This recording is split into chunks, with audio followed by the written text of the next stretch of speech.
Hi guys! Welcome back to my YouTube channel. Good morning, good afternoon, good evening sa ating lahat. Saan man tayo sulok ng mundo, sana ay nasa mabuti tayong kalagayan at ligtas sa anuman masamang kapahamakan. At bago ang lahat, shoutout muna tayo sa founder ng Kalingap, Kuya Val Santos Matubang, Ate Edna Vlogs, Kalingap Rob, syempre kay Jack Matubang, at syempre kay Roel of Malalag and Rochelle. Big love shoutout. At syempre dito din sa amin ngayon, Team Merd, mega love shoutout, nandyan si Mighty Eme, Ate Eme, mega love shoutout sa ating lahat at syempre sa Team Organic Rice Above International sponsor and Queen Bee. At dito rin sa amin, Team Close Open, mega love shoutout sa ating lahat, mga kananay. At bago ang lahat na ang ating dito re-reactionan, ito na patungkol sa mga nakikita natin doon sa live di Kalingap Rob na sana naman ay respetuhin nila ang live ni Kalingap Rob.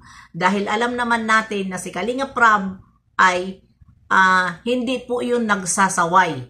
Dahil alam nyo po si Kalingap Rob, kung nakikita nyo at naririnig nyo sa live niya na sinabi niya na siya po talaga ay mahiyain. Mahiyain siya.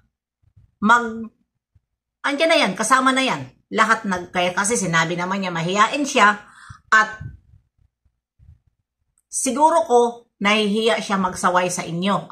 Dahil alam naman ni Kalingap Rob na kayo ay hindi na kayo mga bata at alam niya na kayo ay may mga edad na. Karamihan sa mga nanonood sa mga charity tulad sa kay Kalingap Rob, dahil yun man si Kalingap Rob ay charity vlogger, siya ay hindi naman siya reactionist, please respetuhin naman natin ang kanyang live. Dahil si Kalingap Rob, wala naman siyang inaapakan na tao every time may live siya.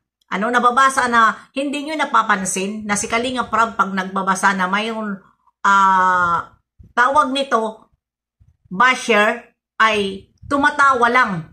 Yan po ay hindi lang siya nakakapagsalita, dinadaan na lang niya sa tawa. Hindi ibig sabihin na si Kalingap Rob ay porket basher tinatawanan. Hindi po. Ako po ay matagal na din ako nanonood kay Kalingap Rob. Siya ay pag nagbabasa siya ng comment ay natatawa siya. Yung parang ganun ba? Yun ang napapansin ko sa kanya. Hindi niya sinasaway dahil nga alam niya na kayo ay hindi kayo mga bata. At alam din nyo na ang live niya ay hindi po paninira sa kapwa. Lalong-lalo na sa kanyang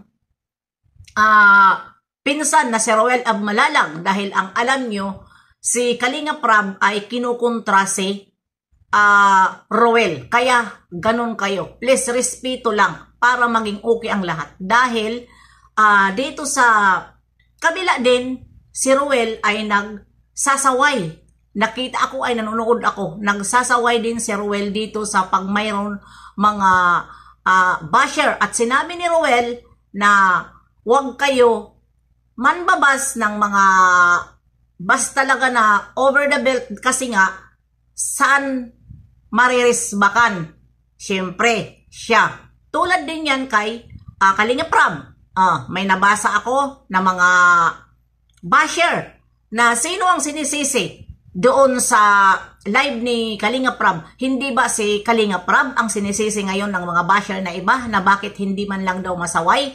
Kaya ito ang akin ngayon reaction video. Dapat respetuhin nyo po dahil totoo ni Roel na once na may mga basher, sino ang naririsbakan? Ang host.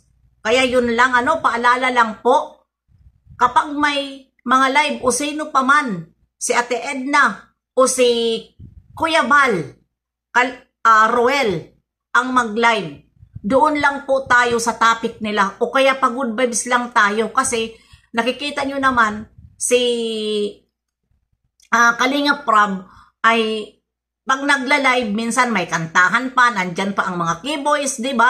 Hindi siya seryoso sa kanyang maliban na lang kung mayroon talaga siya mayroon siya talaga sinasabi na importante, yun magiging seryoso ang kanyang pagsasalita. tulad sa ginawa ng halimbawa pag hindi na niya kaya, na sobra na ang pambabas sa papa niya, yun siya magsasalita ng seryoso. Pero pag mga ganyan, at patungkol ano doon sa mga press one, ano, kung marami man ang nag-press one doon, yun po ay hindi lahat against kay Dudong. Marami din doon ang nag-press one na mga gusto na talaga na humiwalay si Dudong dahil nga nakikita nga nila na medyo malabo. 'Di ba? Medyo malabo dahil nga tungkol nga doon sa mga prank ni Kuya Bal. Ano na ang akala natin ay totoo na 'yon. Pero ako hindi ko 'yung sineryoso dahil kilala ko na si Kuya Bal. Kaming mga reaktor, kilala namin na si Kuya Bal. At ngayon ano, 'yun lang ang aking masasabi, na respetuhin lang po natin dahil kayo na mga nambabas dyan sa kay Dudong sa live ni Kalinga Prab, ano, ay syempre sasagot din ang kabila. Dahil bakit? Hindi rin sila magpapatalo dahil kung ano mayroon kayo, mayroon din sila. Kaya, anuhan na, bakbakan na, di ba? Walang magpapatalo sa ganyang sitwasyon. Kaya, kung kayo man ay nandyan sa live, paulit-ulit kong sasabihin, respeto lang po sa mga host tulad kay Kalinga Prab, kay Kuya Bal, kay Ate Edna, at kay Roel Abmalalag. Yun lang po ang ating respetuhin para maging okay na ngayon ang 2024. Hindi yung wala naman sinasabi si Kalinga Prab na masama, pero sa baba, ang mga ano nyo kay Roel, grabe. Diba? Akala nyo na hindi yan nanonood si Roel? Siyempre, nakamasid yun. Ang mga supporters ng Roel ay nakamasid din yun. Kaya mag-ingat na lang tayo para walang kumparan. Dahil sila po ay magpipinsan. Paulit-ulit natin ito sinasabi, at hindi naman tayo mga bobo at mga tanga na hindi natin maintindihan kung ano sila, kung magka-ibigan lang ba sila, magpinsan, magkaibigan, magtito at kamag-anak, di ba? Kaya yun po ang ating isipin. Huwag po tayo basta-basta magsalita dahil kahit ano pa ang sip-sip natin, hanggang doon na lang tayo. Paniwalaan naman tayo, pero hindi tayo ikakatulad sa sila talaga na magkadugo. 'Di ba? Kaya yun ang isipin natin. Dahil ang sobrang sip-sip, ay bandang huli, ikaw din ang nabibiltahan. Dahil walang sip-sip na hindi sinungaling. 'Di ba? Kaya ganon, walang nakikita sa kapwa niyang maganda dahil ang sip-sip nandoon na ang inggit at lahat-lahat. Kaya iwasan na po natin. Please lang po, ito lang po ang aking reaction patungkol dito sa live na nakita ko doon kay